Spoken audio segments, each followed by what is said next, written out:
El 17 de octubre será recordado por todo el arco del comercio exterior y no necesariamente como el Día de la Lealtad. Ese día, exactamente hace un año, nació el Sistema de Importaciones de la República Argentina, SIRA, el complejo esquema de autorizaciones para traer insumos del exterior. El balance es nefasto. Acceder al dólar oficial, en tiempo y forma, es prácticamente imposible. El espíritu de la SIRA era recolectar información de manera anticipada, analizar los volúmenes importados y mantener trazabilidad de tal manera que se pudiera planificar mejor el uso de las divisas.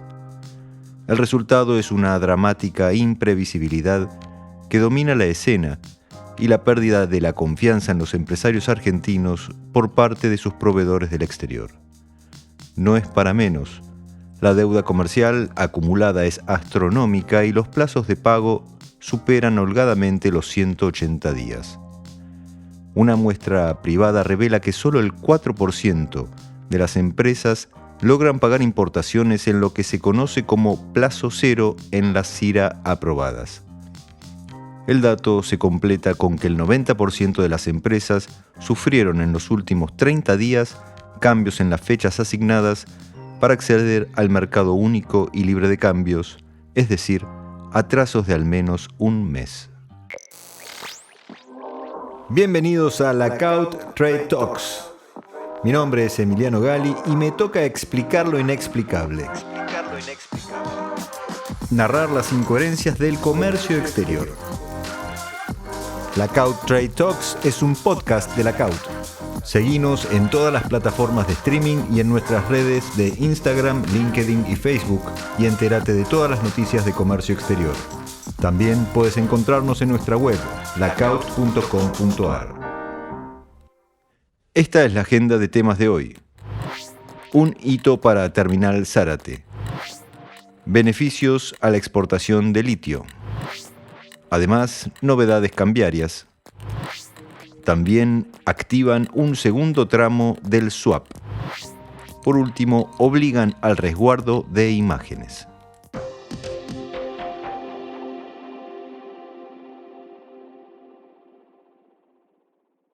Un hito para Terminal Zárate. Terminal Zárate alcanzó el hito histórico de 2 millones de TEU movilizados desde el inicio de sus operaciones en 2001. La terminal portuaria del grupo Murchison, empresa de capitales nacionales con 126 años de trayectoria en la actividad, se convirtió en una de las más importantes del país desde que el grupo compró el predio en 1989 y comenzó con las operaciones de su principal actividad, los vehículos, en 1996. Ya en 2001 arrancaría con la actividad de carga general contenedorizada. Terminal Zárate logró un crecimiento sostenido en la actividad, posicionándose como alternativa excluyente para los tráficos de línea y logrando el récord de 2 millones de TEU movilizados. En la actualidad, su capacidad operativa para contenedores alcanza los 270.000 TEU al año, al tiempo que desarrolló una oferta de servicios logísticos a la medida de cada cliente.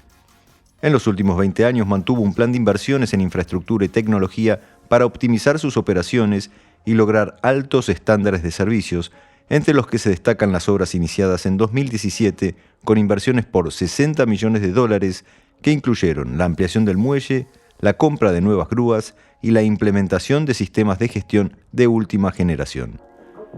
Gracias a estos años de trabajo nos convertimos en una terminal diferente en Argentina porque hoy realizamos casi el 10% de los movimientos del país y este es un gran logro y debemos sentirnos orgullosos de formar parte de este equipo, afirmó Gustavo Oliver, gerente general de Murchison, Puertos y Logística.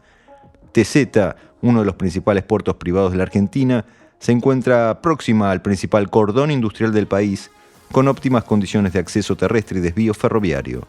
Además, es la primera terminal diseñada y dedicada específicamente al movimiento de vehículos y carga rodante. Siguiente noticia Lockout. Beneficios a la exportación de litio. La secretaria de Minería, Fernanda Ávila, amplió los alcances del programa Incremento Exportador al Litio y otros minerales no metalíferos, beneficiando así al sector minero, que realiza exportaciones por casi $2.600 millones y genera más de 90.000 empleos en todo el país. La minería ocupa un rol estratégico en la economía nacional, siendo el sexto complejo exportador del país y uno de los pocos sectores cuyo balance de divisas es estructuralmente superavitario. Destaca en los considerandos la Resolución 163 de este año, dictado por la Secretaría de Minería, dependiente del Ministerio de Economía. Allí se señala además que el sector tiene un impacto positivo en términos de infraestructura, servicios y empleo formal en poblaciones alejadas de los centros urbanos, por lo que consideran relevante su inclusión en el programa en los términos del Decreto 492, abarcando tanto a la minería metalífera como a la no metalífera, que es llevada adelante por pymes. Desde la Cámara Argentina de Empresarios Mineros destacaron la decisión de revisar las mercaderías beneficiadas. A partir de la nueva resolución ha quedado incorporado un sector clave como el litio, que actualmente significa el 20% de las exportaciones mineras. Asimismo, fueron agregadas las posiciones de cales, boratos, dolomita, plata en bruto, ácido ortobórico y piedras preciosas y semipreciosas. Estas inclusiones ayudarán especialmente a las pymes productoras, señalaron desde la Cámara.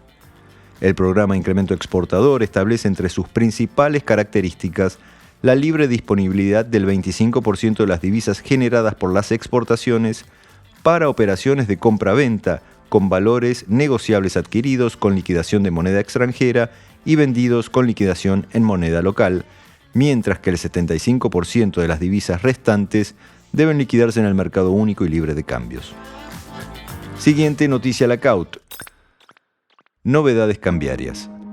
Una nueva modificación de la normativa cambiaria fue introducida por la autoridad monetaria a través de la comunicación A7864, cuyo alcance abarca tanto el pago de importaciones de bienes como los servicios, pero, en este último caso, solo afecta a las empresas estatales y a las organizaciones donde el Estado tiene participación mayoritaria e incluso en aquellos fideicomisos constituidos con aportes del sector público nacional. De acuerdo con la experta en comercio exterior y finanzas, Janina Lojo, a partir de la nueva normativa va a ser necesario contar con una CIRASE en estado aprobada para cursar pagos por servicios prestados por no residentes. Convocamos una vez más a la licenciada Lojo para que nos explique los alcances de esta nueva modificación y la principal diferencia con la reglamentación que afecta al resto de las empresas. Para determinados servicios que hay que esperar un tiempo para poder cursar su pago, un famoso parking, no va a ser necesario hacerlo. Si son empresas de este caso, o sea, empresas del sector público nacional. ¿Cuáles son los servicios? Servicios de investigación y desarrollo, servicios jurídicos, contables y gerenciales, servicios de publicidad, investigación de mercado, encuestas de opinión pública, servicios arquitectónicos, de ingeniería y servicios técnicos y otros servicios empresariales. Pero en el caso de bienes, el impacto es mucho mayor. Nosotros teníamos la comunicación 7771 que había establecido que a partir del 12 de mayo toda CIRASE que obtuviese estado salida y que se correspondiera con alguna de las excepciones del punto 8.1 al 8.6 necesitaba tener plazo cero asignado para obtener el tratamiento como excepción. Las CIRAS que se habían generado y habían obtenido estado salida antes del 11 de mayo no tenían que cumplir esta condición. Con la comunicación 7864 se establece que el plazo consignado debe ser 0 días corridos para el acceso al mercado de cambios en todas las situaciones previstas del punto 8 de la comunicación 7622 y sus complementarias. ¿Y qué se desprende entonces de esto? Que ese breaking point de 12 de mayo ya no corre más, no importa si la CIRA estuvo aprobada al 12 de mayo o fue aprobada el 10 de mayo, ahora necesita plazo cero para acceder al mercado y esto también va a alcanzar a lo que es bienes de capital desde el punto de vista que el punto 8.6 establecía que una vez que llegaban al país se podía cancelar contra despacho un 20% de la operación, cosa que ya no se va a poder hacer. Va a haber que esperar el plazo establecido en el MOA, salvo que se indique plazo cero, y al mismo tiempo alcanza a las excepciones del punto 8.7 que no habían sido contempladas en la comunicación 7771, que son posiciones arancelarias que antes correspondían en su mayoría a lo que era CIMI categoría C. Bueno, ahora también van a tener que cumplir con esta condición de tener plazo cero. ¿Qué podían hasta este momento hacer las posiciones arancelarias que estaban en el punto 8.7 una vez que la mercadería llegaba al país? Contra despacho cancelar la totalidad del mismo sin tener que esperar, siempre y cuando el cliente presentara una certificación o un informe del auditor externo donde se diera constancia de que las existencias de materia prima y o bienes intermedios o finales elaborados con esas posiciones arancelarias no superaban los niveles que necesita para su actividad normal y de que de haber sido convocado tanto el importador como su grupo económico a un acuerdo de precios con el gobierno nacional no hubiera rechazado participar ni hubiera incumplido lo acordado con el programa. Así que de ahora en adelante todas las excepciones del punto 8 para ser tratadas como tales necesitan una CIRA con estado salida en plazo cero y sabemos lo difícil que eso resulta. Siguiente noticia Lacaut. Activan un segundo tramo del swap. El Banco Central de la República Argentina informó que llegó a un acuerdo con el Banco del Pueblo de China para activar un segundo tramo del swap de moneda por 47.000 millones de yuanes, es decir, unos 6.500 millones de dólares, que pueden ser aplicados a objetivos de desarrollo del comercio bilateral y a la estabilidad de los mercados financieros en Argentina. En enero se activó un primer tramo por 35.000 millones de yuanes y en esta oportunidad se activa, con carácter inmediato, un segundo tramo por 47.000 millones de yuanes, indicaron desde el Banco Central. El acuerdo, firmado por el presidente del Banco Central, Miguel Ángel Pelle, y su par chino, Pan Congsheng, establece 4 áreas de aplicación: investigaciones económicas, internacionales, superintendencia y operaciones. La reunión se concretó durante el viaje que se encuentra realizando el presidente Alberto Fernández en China, como parte de la apertura del tercer foro de la Franja y la Ruta para la cooperación internacional que tiene lugar en Beijing. De acuerdo con Ecolatina, el swap constituye un intercambio de monedas entre bancos centrales. El Banco Central registra los yuanes en su activo, es decir, aumenta las reservas, y en su pasivo, es decir, que no son propios. Es por esto que suelen restarse para calcular las reservas netas. No obstante, los yuanes no son de libre disponibilidad. Su uso requiere previamente de una activación que debe acordarse con el Banco Central chino. En este sentido, si el Banco Central utiliza los yuanes o los canjea por dólares, al término del contrato, generalmente al año, debe devolverlos abonando un interés. La utilización del monto negociado impacta en ambos lados de la hoja de balance del Banco Central. Cae tanto el activo vía menores reservas, por pago de importaciones, y el pasivo vía menor base monetaria, se absorben pesos que venden los importadores a cambio de yuanes, disminuyendo de esta manera como consecuencia tanto las reservas brutas como las netas. No obstante, lo difícil es el monitoreo sobre su uso, ya que no existen datos públicos con los detalles de estas operaciones, producto de la confidencialidad de los acuerdos. Siguiente noticia Lacaut. Obligan al resguardo de imágenes. La AFIP dispuso que los operadores aduaneros deberán conservar las imágenes digitales que utilicen en sistema de monitoreo, control por circuito cerrado de televisión o escaneo no intrusivo, o bien contratar a un prestador de servicios de almacenamiento de imágenes, PCAI, habilitado por la aduana para la recepción, resguardo y conservación de las imágenes. La norma está plasmada en la Resolución General 5432 y emula en cierta manera a la actividad vinculada con el resguardo de los despachos de aduana, donde es común que los despachantes recurran a los prestadores de servicio de archivo y digitalización o PSAD.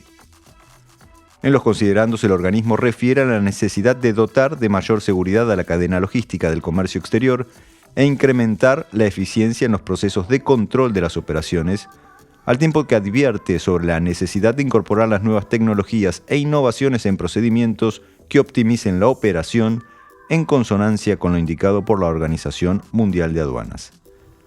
Las imágenes deberán conservarse en formato de autoarchivo o a través de los PCAI habilitados por la Dirección General de Aduanas, quienes tendrán que inscribirse como tales ante las distintas subdirecciones y áreas técnicas de la aduana.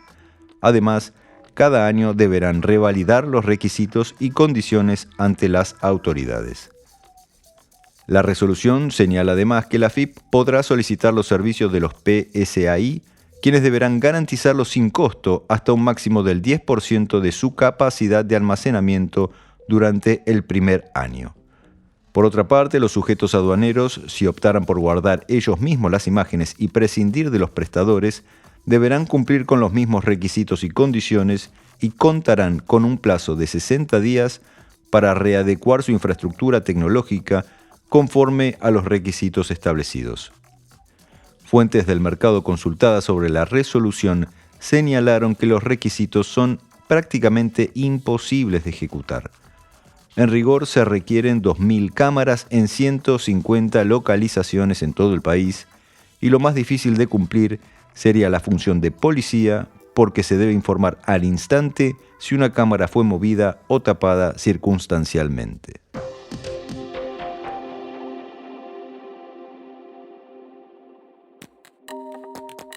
Vamos con el tema de este episodio.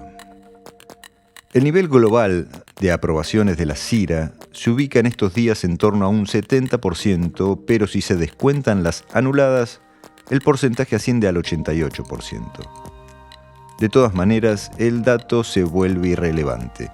La mayor problemática hoy está en el pago de las importaciones. Contar con una CIRA aprobada ya no es garantía de nada. De hecho, la aleatoriedad se consagró como la principal característica del sistema. Por ejemplo, los lunes son históricamente los días de mayor aprobación y mayo último fue el mes récord en convalidación de permisos. Luego de una semana a la otra, la variación es la norma. En la última semana, la aprobación de CIRA de bienes de consumo creció un 4%, la de bienes de capital creció un 2%, pero bajó la de bienes intermedios un 2%, al tiempo que la aprobación de CIRA para autos pasó de un 7% de aprobación a nada en los últimos 15 días. Mientras el mercado reconoce que es prácticamente nula la aprobación de la CIRASE, es decir, la variante que refiere a la importación de servicios como los fletes internacionales, la aprobación de CIRA en función de la disponibilidad de divisas también es variable.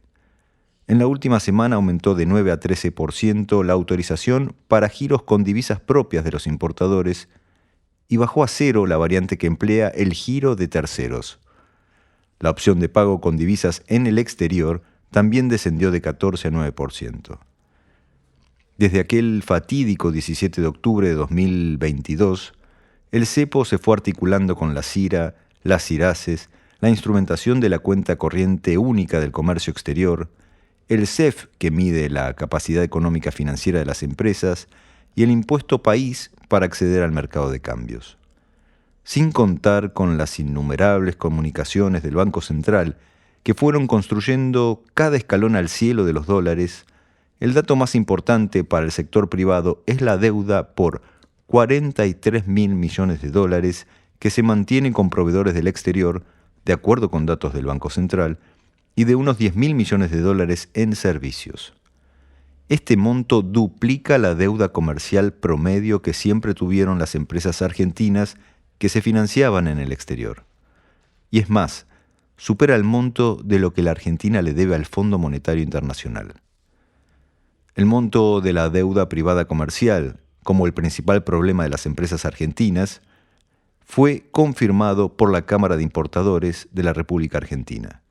Fernando Fursi, gerente de la Cámara, señaló: el problema de pagos es mayor a la situación de aprobación de la CIRA o las CIRASES. Además, explicó que las empresas suelen sufrir hasta 2 veces el reperfilamiento de los plazos, lo que genera inconvenientes con los exportadores en origen. Para poder importar, hoy es clave la relación con los proveedores.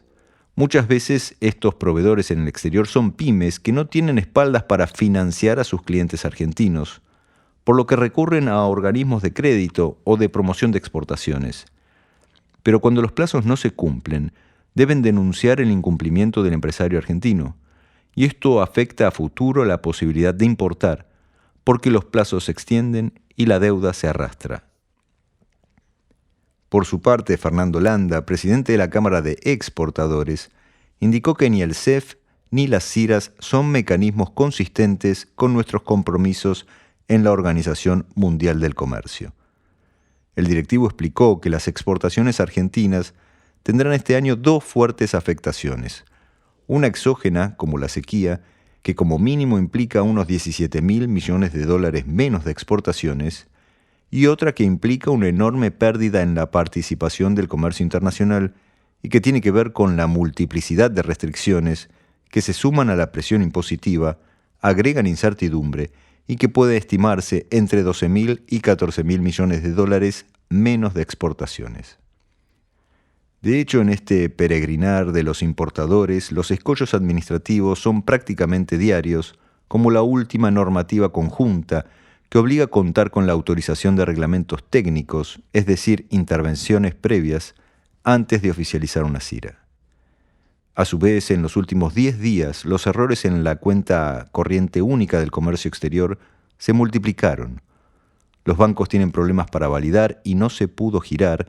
Incluso se dieron casos de corrimientos de fechas de acceso al mercado de cambios. Fue común ver CIRAs postdatadas desde fines de septiembre y principios de octubre a noviembre y diciembre.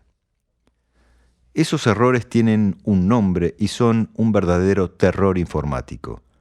El F24 es un bloqueo que advierte sobre la falta de saldo disponible para operar de acuerdo con el CEF. El mismo CEF de $1 que marca la imposibilidad de operar por saldo insuficiente, el error 46 que refiere a que la operación no pudo ser validada, y el error 47 que advierte que el documento de origen no pudo ser validado. Estos errores obligan a llamar a sistemas, que en este caso es un periplo digital que empieza presentando una muela, es decir, una multinota electrónica aduanera, a través del sistema informático de trámites aduaneros. Tampoco esto es garantía de solución del reclamo, hay que entrar a diario y ver si el trámite avanza o cambia de estado. La maquinaria del cepo se vuelve kafkiana. La nota de reclamo se hace en la FIP, que luego envía la nota a la dirección de técnica, pero el levantamiento del error depende de comercio. De nuevo, no hay aviso, es a prueba y error. Respecto del CEF y el error F24, los exportadores pasaron a sufrir las consecuencias del cepo en carne propia. Hay muchos casos de empresas que, habiendo cumplido con la liquidación de divisas e incluso cobrado los reintegros de exportación, ven que el sistema les marca un incumplimiento a la hora de tramitar una CIRA o al consultar el CEF. Las empresas deben llenar un formulario en el banco para realizar el reclamo y cotejar las inconsistencias que le arroja el sistema con los cumplimientos realizados ante el Banco Central, y luego deben sentarse a esperar. Drama, desesperación, bronca y resignación pintan el ánimo del comercio exterior, un sector que se mantuvo incólume y esencial durante los años de pandemia y que es siempre la variable de ajuste de administraciones desprolijas.